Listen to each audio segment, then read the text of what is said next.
Praise the Lord. आप सभी को प्रभु यीशु मसीह के जिंदा और जलाली नाम में मेरी तरफ से प्यार भरी सलाम। उस परमेश्वर का धन्यवाद हो जिस परमेश्वर ने हमें आज तक संभाला और अपनी बड़ी दया के द्वारा हमें आज तक जीवित रखा। परमेश्वर के प्यारे लोगों, एक बार फिर से मैं आपके साथ परमेश्वर के कलाम से कुछ बातों को शेयर करना चाहता हूँ, लेकिन उन वचनों की तरफ जाने से पहले आइए हम अपनी आंखों को बंद करेंगे और महान परमेश्वर का धन्यवाद करेंगे और इन वचनों के लिए प्रार्थना करेंगे। Hallelujah, hallelujah. सर्वशक्तिमान जीवित परमेश्वर, धन्यवाद करते राजा इस समय के लिए। प्रभु जी, आपने हमें अब तक संभाला, आपका धन्यवाद करते पिता। आने वाला सारा समय तेरे पवित्र हाथों में सौंपते पिता परमेश्वर। तू अपनी पवित्र हजूरी में हमें लेकर चलाना पिता परमेश्वर। हमारे जीवनों पिता परमेश्वर से तेरा नियंत्रण बना रहे पिता परमेश्वर। इन समय पिता परमेश्वर मैं प्रार्थना करता हूँ उन लोगों के लिए पिता परमेश्वर जो इन वचनों को सुनने पे हैं पिता परमेश्वर। तो उनके हृदय को तैयार कर पिता परमेश्वर, ताकि ये वचन उनके जीवन में बोया जाए और उनके जीवन में 100 गुना फल को लेकर आए पिता परमेश्वर। पिता, इन वचनों के साथ उनके जीवन बदलने पाए पिता परमेश्वर। मैं एक बार फिर से सारी बातों को और अपने आप को भी तेरे पवित्र हाथों में सौंपते हैं पिता परमेश्वर। पिता, मेरे जीवन में पिता परमेश्वर तेरे नाम के द्वारा महिमा होने पाए पिता परमेश्वर। और पिता, मैं अपने आप को तेरे पवित्र हाथों में सौंपता हूँ पिता। जब मैं अपने मुंह को खोलूँ पिता परमेश्वर, मैं अपनी बुद्धि और ज्ञान के द्वारा नहीं पिता, बल्कि तेरी आत्मा के द्वारा तेरे लोगों से बात कर सकूँ पिता परमेश्वर। पिता, तू अपनी आत्मा के द्वारा तू अगुवाई कर पिता परमेश्वर, अपने लोगों से बातचीत कर पिता, प्रभु यीशु मसीह के नाम से, आमीन। भाइयों और बहनों, आज हम बात करेंगे अंत के दिनों की तैयारियों के विषय में।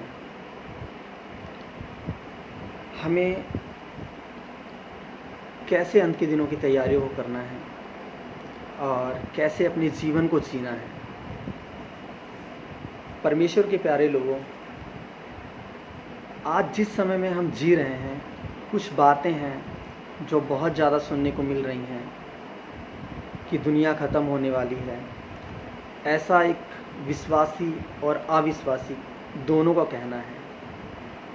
लेकिन मैं देखता हूँ कि लोग इन बातों का लगातार प्रचार कर रहे हैं, इन लोगों बातों को लगातार लोगों के साथ शेयर कर रहे हैं। जैसे कि जो बाइबल के ज़्यादा जानने वाले हैं, जो परमेश्वर के जो बड़े बड़े दास हैं, वो इन दिनों में भविष्यवाणियाँ करते हुए भी दिख रहे हैं।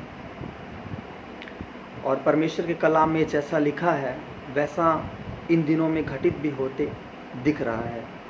हर तरफ इन्हीं बातों के चर्चे हैं। भाइयों और बहनों, हमें इन बातों को देखकर ज़्यादा हैरान या परेशान होने की ज़रूरत नहीं है, क्योंकि इन बातों के विषय में प्रभु ने अपने कलाम में हमसे पहले ही कह दिया है। जैसे कि मत्ती की 24 अध्याय के 35 आयत पे लिखा है कि आकाश और पृथ्वी टल जाएंगी, परंतु मेरी बातें कभी ना टलेंगी।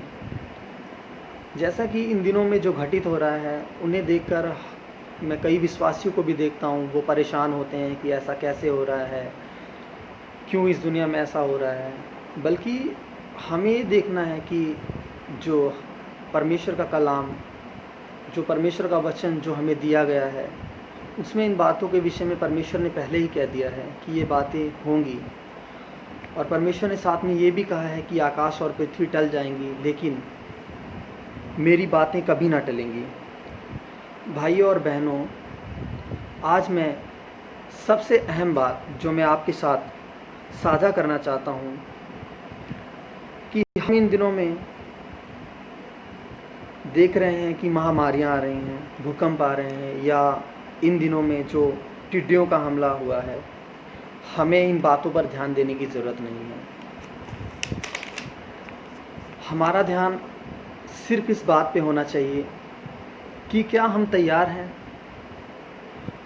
हम इन बातों को बहुत ध्यान दे रहे हैं कि दुनिया ख़त्म होने वाली है, परमेश्वर का आगमन बहुत जल्द है। क्या हम तैयार हैं कि प्रभु जब बादलों पे सवार होकर अपनी दुल्हन को लेने आएगा, क्या हम तैयार हैं या हम सिर्फ बातों में ही उलझे हुए हैं? ध्यान रहे परमेश्वर के प्यारे लोगों, परमेश्वर जब पहली बार आया था तब वो पापी को बचाने के लिए आया था, लेकिन ध्यान रहे जब अभी परमेश्वर जब आएगा तो परमेश्वर सिर्फ धर्मियों को लेने के लिए आएगा।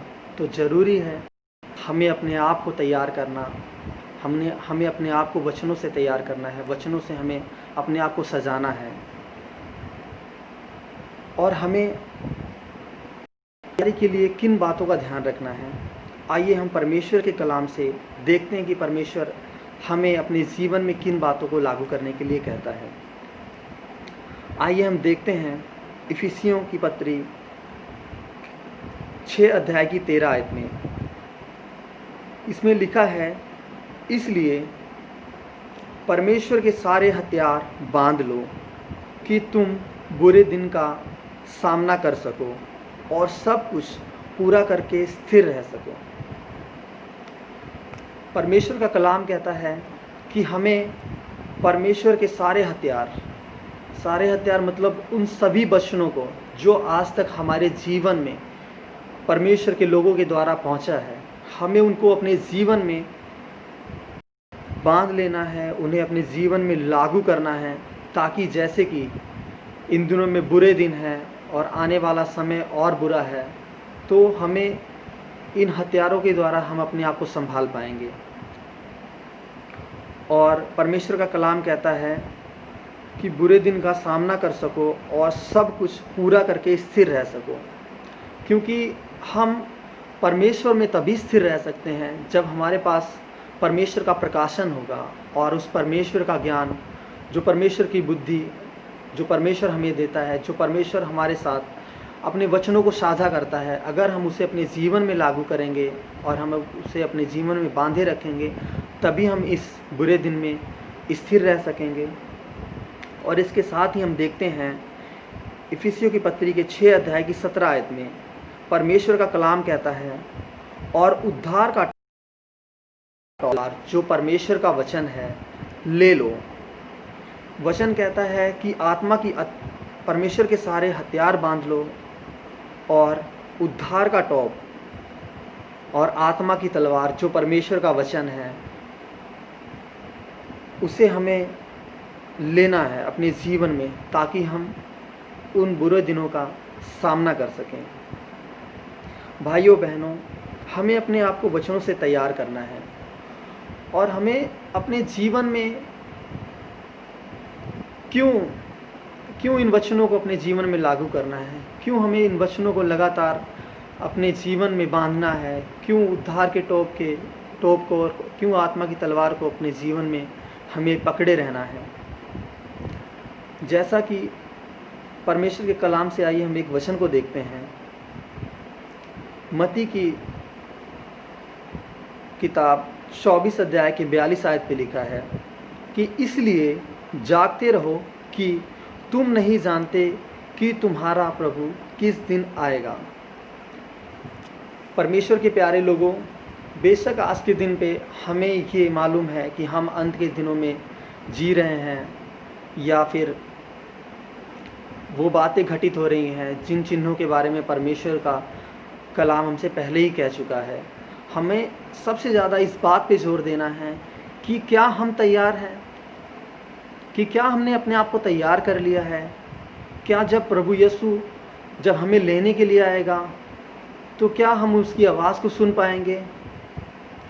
क्या हम इस काबिल हो गए हैं कि परमेश्वर हमें अपने साथ ले जाएगा?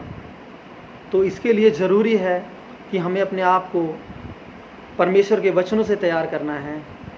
जैसा कि वचन कहता है कि इसलिए तुम नहीं जानते कि प्रभु तुम्हारा किस दिन आएगा। हमें ये नहीं मालूम है कि परमेश्वर किस दिन आएगा। वचन कहता है कि वो दिन तुम पर चोरों की नाहीं आ पड़ेंगे। ऐसा ना हो कि हम सोते रहें और वो जो राजाओं का राजा है, जो प्रभुओं का प्रभु है, जो ज़मीन आसमान का मालिक है, और वो आए और अपनी दुल्हन को लेकर जाए, और ऐसा ना हो कि और हम तैयार ना हो और हम यहीं पे रह जाएं। वचन कहता है कि हमें जागते रहना है, हमें तैयार रहना है। बेशक वो चिन्ह जिसके विषय में वचन कहता है वो इन दिनों में हो रहे हैं, लेकिन हमें हर समय तैयार रहना है, क्योंकि हमें नहीं मालूम है कि प्रभु किस दिन आएगा। हमारा ध्यान सिर्फ हमारी तैयारी की ओर होना चाहिए, हमारा ध्यान सिर्फ उस निशान की ओर होना चाहिए जो दौड़ हम दौड़ रहे हैं। जैसे कि वचन कहता है कि निशान की ओर दौड़ा जाता हूँ, जिसके लिए परमेश्वर ने प्रभु यीशु मसीह में मुझे बुलाया है। हमें उस निशान की ओर दौड़ना है, हमें उस तैयारी की ओर दौड़ना है, ताकि जो वो महान परमेश्वर हमें लेने के लिए आए तो हम पूरी तरह से तैयार पाएँ। प्रभु आप सभी को इन वचनों के द्वारा बहुत सा ऐसी आशीष को दें। आइए हम अपनी आंखों को बंद करेंगे और उस महान परमेश्वर का धन्यवाद करेंगे। Hallelujah, hallelujah, hallelujah. सर्वशक्तिमान जीवित परमेश्वर, धन्यवाद पवित्र परमेश्वर, धन्यवाद करते राजा पिता जो आपने हमें अब तक संभाला है। और पिता परमेश्वर जो तूने अगुवाई कर की पिता परमेश्वर, वचनों को समझने और समझाने के लिए परमेश्वर हम तेरा धन्यवाद करते हैं। पिता इस समय में पिता मैं तमाम तेरे विश्वासी भाई बहनों को तेरे पवित्र हाथों में सौंपता हूँ पिता परमेश्वर, जिनके जीवन में ये तेरा वचन का बीज बोया गया है पिता परमेश्वर। ये वचन उनके जीवन में 100 गुना फल को लेकर आए पिता परमेश्वर। जैसा कि पिता इन दिनों में कलीसियाएँ बंद हैं पिता परमेश्वर, मैं एक बार फिर से मैं तेरे लोगों के लिए प्रार्थना करता हूँ पिता परमेश्वर कि पिता शैतान उनके विश्वास को चुराने न पाए पिता परमेश्वर। जैसे जैसे पिता दिन निकलते हैं पिता परमेश्वर, तेरे लोग पिता परमेश्वर तेरे विश्वास में और ज़्यादा मजबूत होते जाएं पिता परमेश्वर। पिता वो अपनी आँख सिर्फ तेरी ओर लगाए रहें पिता परमेश्वर, वो सिर्फ तेरी ओर निहारें पिता परमेश्वर। आने वाला सारा समय पिता हम तेरे पवित्र हाथों में सौंपते हैं। हमने जो कुछ मांगा पा लिया, मांगते हमारे उद्धार करता प्रभु यीशु मसीह के नाम में, आमीन। प्रभु आप सभी को इन वचनों के द्वारा बहुत सा ऐसी आशीष दे। Praise the Lord.